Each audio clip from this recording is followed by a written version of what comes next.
The Yugioh trading card game has been out now for over 20 years in the US, and in that time, the game has changed substantially. One of the clearest areas it has changed is in its summoning mechanics, as new and innovative ways to play are one of the cornerstones of evolving the game over time. With this in mind, we're going to take a look back over the history of different summoning mechanics in Yu-Gi-Oh!, how they've changed as the game has evolved, and how we've reached where we are today.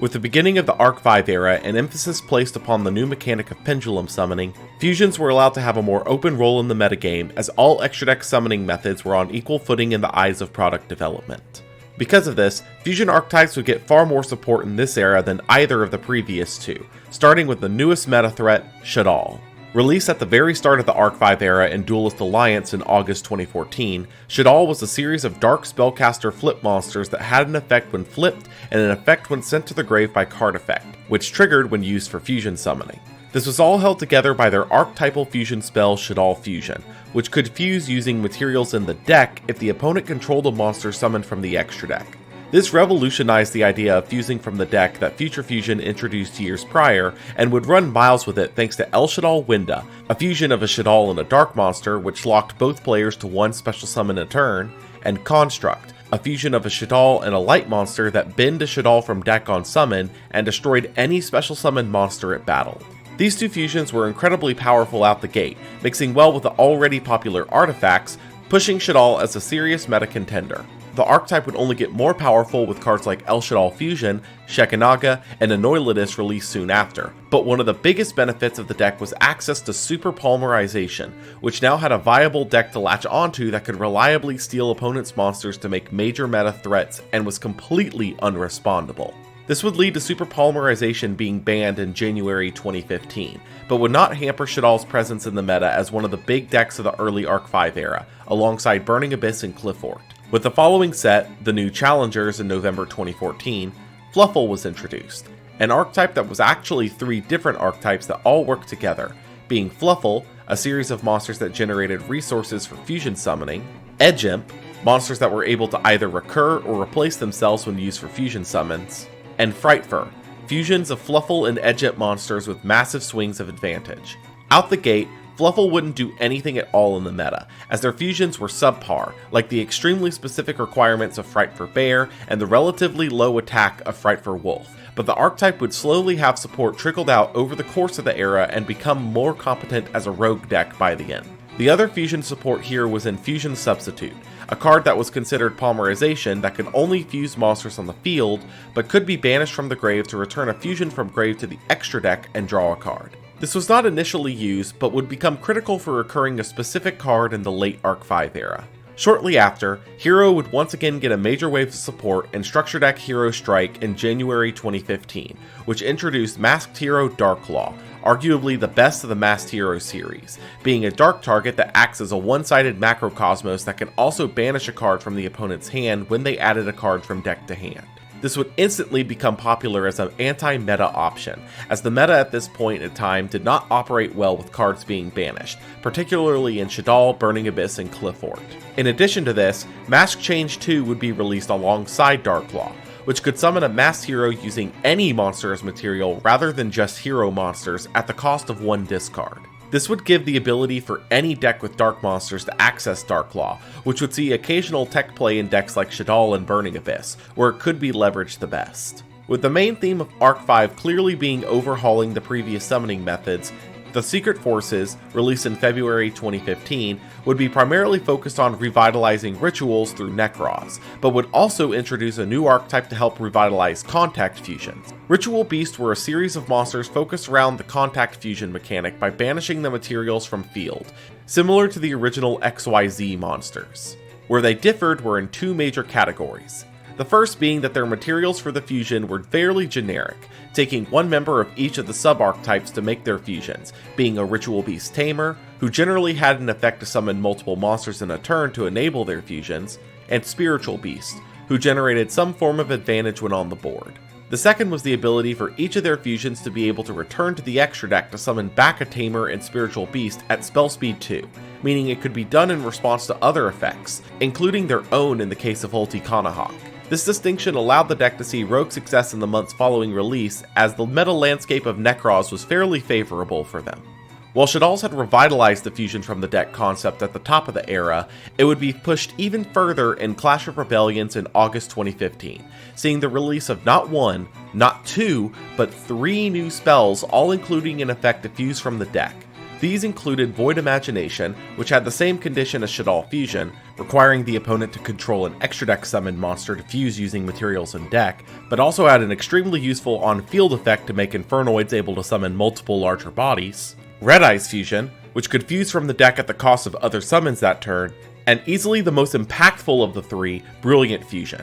The spell was meant to help Gem Knights get their core fusion game plan moving faster and more reliably, but the issue was that in the spell itself had no restrictions placed on the user, just on the monster it summoned, dropping the attack to 0 and tying it to a continuous spell, similar to Future Fusion before it. Because of the general lax nature of the spell, and because a good portion of the Gem Knight fusions had decently generic materials, Brilliant Fusion became a pseudo-foolish burial almost immediately, almost always seeing play with Gem Knight Seraphonite, who required a Gem Knight and a light monster to summon and gave the user an additional normal summon that turn, adding to the generic boosts provided. For decks without a desired light monster to dump, the newly released Perform Mages became instantly used as engine pieces with the card, particularly in Trick Clown, who would resummon itself by taking 1000 damage when sent, and Damage Juggler, who searched for any Perform Mage in the deck by banishing itself from grave. This engine is also where the commonly used community term of Garnets come from, meaning a card you play in your deck as an engine piece but do not want to draw,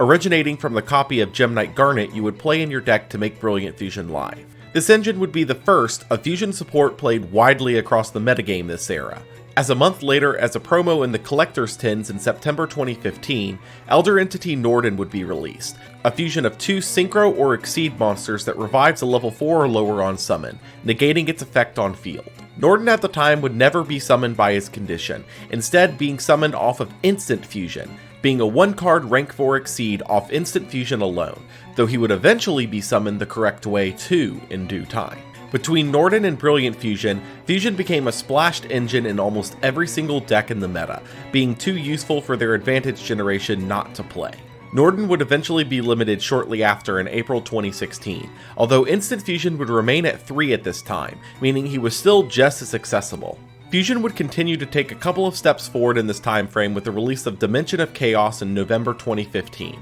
bringing Dark Contract with the Swamp King, a once per turn reusable fusion spell for DDD, and Odd Eyes Fusion, which was similar to the previous fusion from deck spells, able to use materials in the extra deck if your opponent controlled 2 or more monsters than you, seeing play to cheat out summoning Odd Eyes Vortex Dragon by using materials in the face down extra deck like Odd Eyes Absolute and Rebellion Dragon, providing monster bouncing and spell and trap negation for pendulum decks. The latter of these would see occasional play in the new big pendulum deck of the time, Pepe, but not widespread play, as there were many considerably stronger options for the deck as it approached its eventual Tier 0 status. As we reach around mid-2016 and enter the World Championship qualifier format of 2016, Shining Victories in May 2016 would change the meta significantly with the release of Crystal Wing and Blue Eye support. But also released here would be another new fusion archetype in Lunalight. Lunalight would be an archetype of beast warriors that fused with each other to make their battle-centric fusions, but would not see much play at the time due to being far behind the other meta decks like Blue Eyes and Monarch.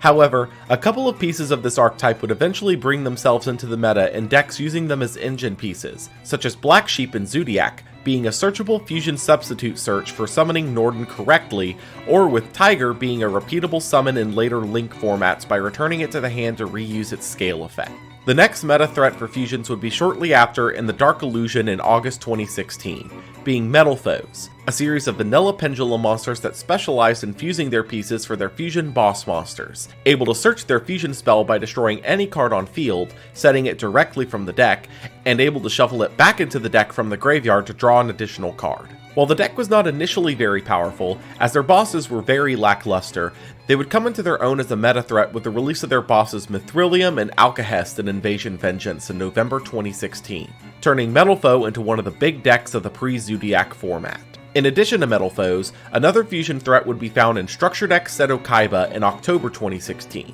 being the ABC archetype. Meant to be seen as a pseudo-retrain of the original XYZ monsters, ABC used the same method of contact fusion the XYZ series did, but made it better by giving the monsters better recursion, easier summoning with cards like Union Hanger, and being able to contact fuse them from anywhere on the field and from the graveyard into their boss monster ABC Dragon Buster, who itself was an absolute house of a monster, with a quick effect discard banish and a quick effect tack out, similar to the ritual beast that came before it. ABC would almost instantly be used in the meta, as the ease of summoning out Dragon Buster and the affordability of the deck due to its core coming in a structure deck made it extremely popular out the gate. This format would not last, unfortunately, as with the release of Raging Tempest in February 2017, Zoodiac would be released and immediately dominate the format. There were also a couple of new fusion pieces released in the same set, such as Ancient Gear receiving their Arc 5 support from the anime, focused on burn damage and being unaffected by opponents' cards,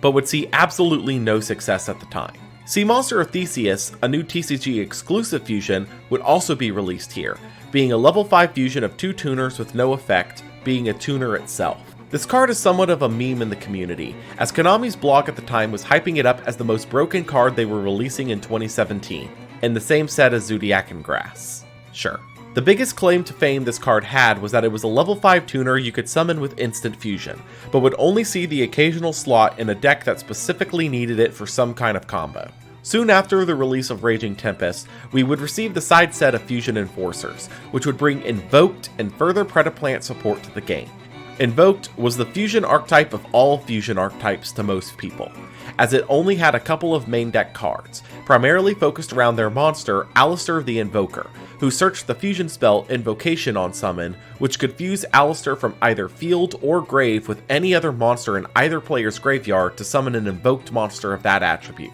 In addition, Invocation could return a banished Alistair to the hand to shuffle itself back into the deck, meaning that the fusion spell was usable every turn for the cost of just your normal summon. Invoked would be used as an engine in some decks immediately, but wouldn't become widely popular until the Link era, where a single Alistair normal summon could get you a full fusion line thanks to Link 1 monsters. While technically released in Invasion Vengeance, Predaplant's true start as a deck was here, focused around fusing dark monsters on the field into their boss, like Chimera Rafflesia and the related boss monster Starving Venom Fusion Dragon. Even with this new support, Predaplants as its own deck wouldn't be nearly good enough to see play in the meta, although that did not mean the archetype had no useful pieces. Released soon after this in Maximum Crisis in May 2017 would be Orphis Scorpio and Darlingtonia Cobra, which would become, similar to Terratop before it, a rank 3 engine to quickly summon monsters like MX Saber Invoker and Zoodiac, although these two would also be able to search for instant fusion in the process thanks to Cobra's effect.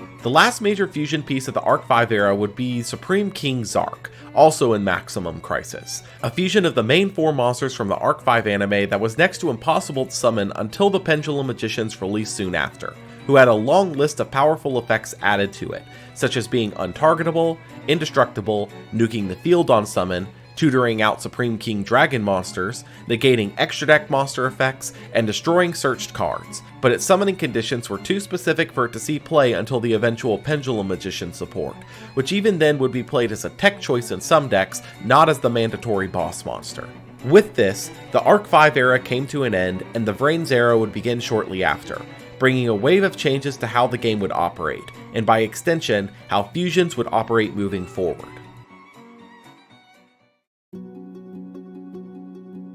With the beginning of the VRAINS era and Master Rule 4, Fusion would be immediately impacted by these changes, as now you could only summon Fusion monsters either to the extra monster zone, or to a zone a Link monster pointed to. This would completely hamper many Fusion strategies due to the suddenly restrictive nature of the changes, and as such, most Fusion archetypes would receive some form of legacy support to help them function in the new environment. Because of the sheer number of these legacy support pieces, we're going to simply boil down here what archetypes would receive some kind of Fusion legacy support in this era. These archetypes include A to Z, Amazonas, Ancient Gear, Crystal Beasts, Cyber Dragon, Cyber Dark, DDD, Dark Magician, Dark Lord, Fire Fists, Fluffle, Gem Knights, Gladiator Beast, Gravekeepers, Hero, Lunalight, Melodious, Neos, Ojama, Predaplant, Red Eyes, Relinquished, Shadal, Six Samurai, Summon Skull, and Viacroids. Beyond these, a majority of the fusion support that would be released over the next few years would be relegated once again to promos and OCG imports, starting with Elder Entity Intis, released as a promo in the Collector's Tins in August of 2017. This was meant to serve as a counterpart to Norden released the year prior, but was held back for some time. Intis would first see essentially no play, but would eventually find use thanks to her effect to destroy a card on field when sent to the grave. Because this effect didn't specify where she had to be sent from, if a card effect would send cards from the extra deck to the grave, it would still trigger her pop effect, making her a go-to for cards like Nekros Kaleidoscope to play alongside Herald of the Arclight. The following year's Collector's Tins would bring more fusion support in Muddragon of the Swamp, a fusion of any monsters that shared an attribute but not a type, and Keeper of Dragon Magic, which searched fusion spells and revived materials that are specifically listed on a fusion from the graveyard. The last non-archetype fusion piece would be in Cybernetic Horizons Special Edition in September 2018, being Necrofusion, a trap that fused from grave for any monster, but banished the materials face down so they could not be used again, which would see practically no play due to its speed as a trap card. As the VRAINS era continued, we would slowly see archetypes with fusions return to the design space, starting with a retrain of an old favorite in its own archetype in Thunder Dragon, released in Soul Fusion in October of 2018. This archetype gave various monsters that all generated advantage when banished, but in addition gave Thunder Dragon Colossus, a fusion that could be cheated out by tributing a Thunder monster on the turn that a Thunder monster in hand activated its effect, locking your opponent from searching cards and could prevent itself from being destroyed by card effect. They also received Thunder Dragon Fusion, which could fusion summon by shuffling materials from the banished zone into the deck, and Titan, who could destroy a card on field when a Thunder Dragon in hand uses its effect. All of these cards would essentially boil down to Colossus, however, as the search lock made it desirable in every and any deck that could play him, eventually leading to his ban in the TCG in January of 2020. Following Thunder Dragons, we'd receive another fusion archetype in Hidden Summoners in November 2018 with Prank Kids,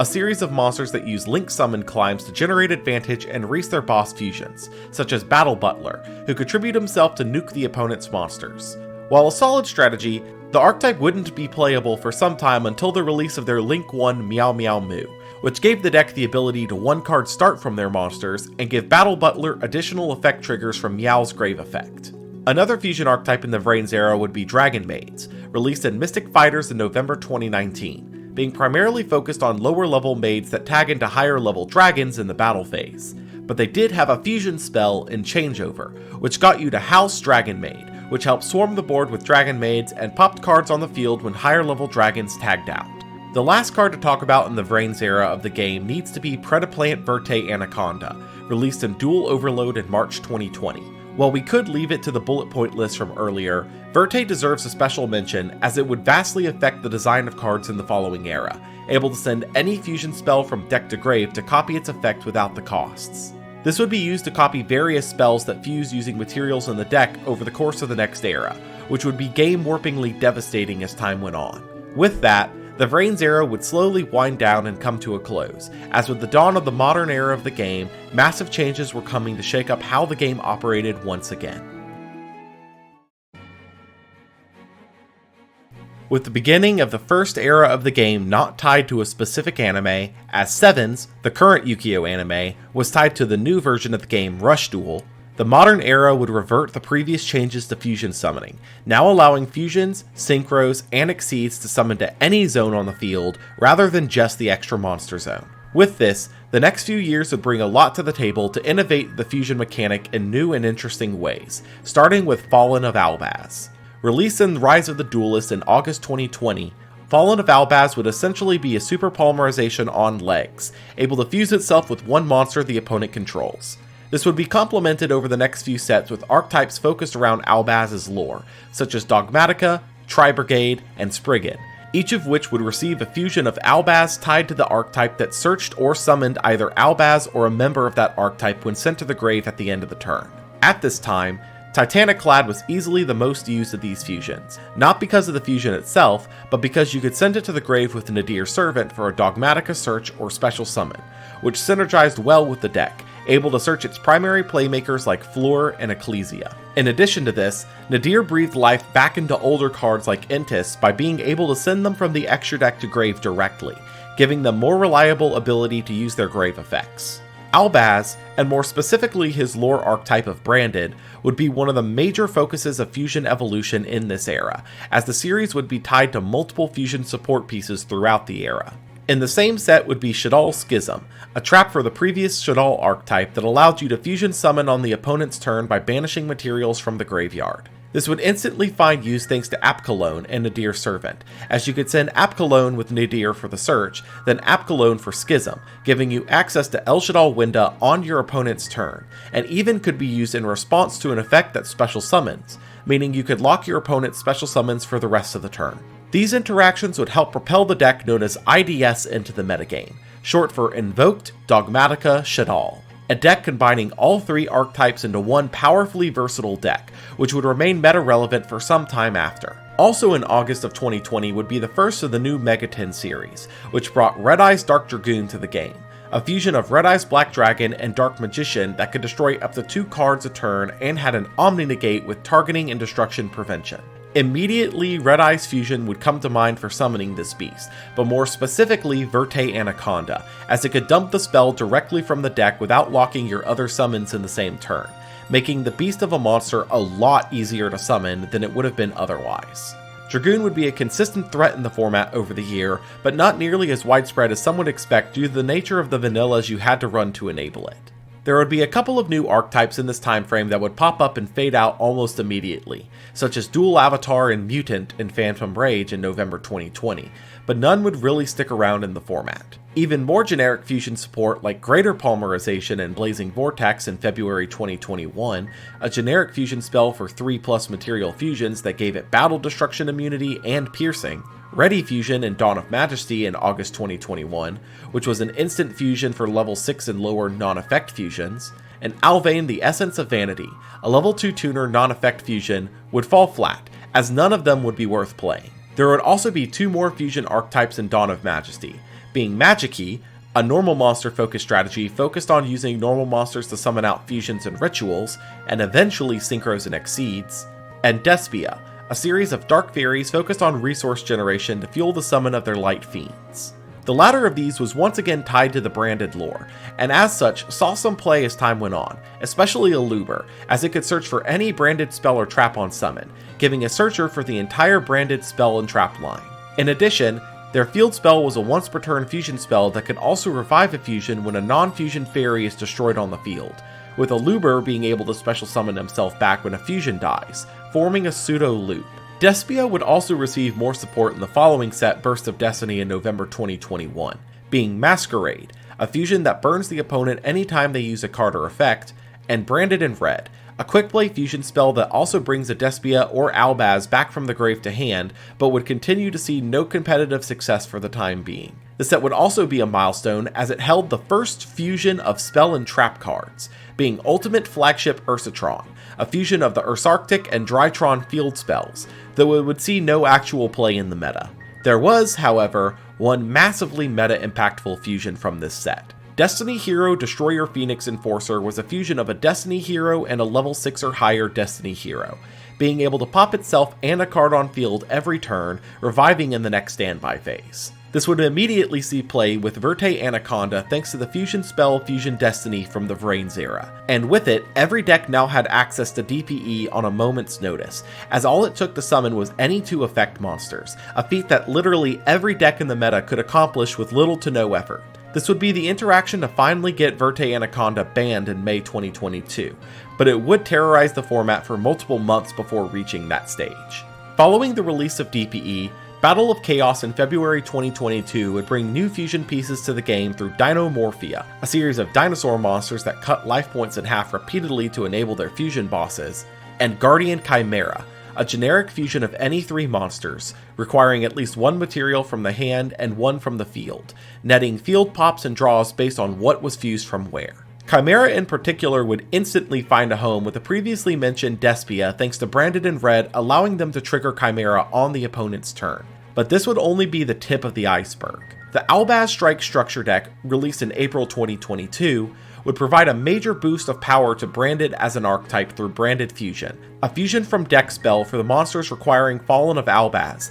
and Mirror Jade, a fusion of Albaz and any extra deck monster that could send other Albaz fusions from the extra deck to grave to non-targeting banished cards on field, which would also trigger the sent fusion's effects in the end phase. This wave would combine the Albaz fusions with Despia to form the backbone of Branded Despia, a major meta threat for months before eventually fading into a solid tier 2 to 3 by August of 2022, with the release of Power of the Elements. This set would bring the Tearlament monsters, an archetype that focused on being sent to grave by card effect to perform fusion summons from the grave by shuffling materials into the deck, essentially refueling themselves with each fusion summon, and Garura, Wings of Resonant Life, a TCG exclusive fusion of any two monsters that share type and attribute,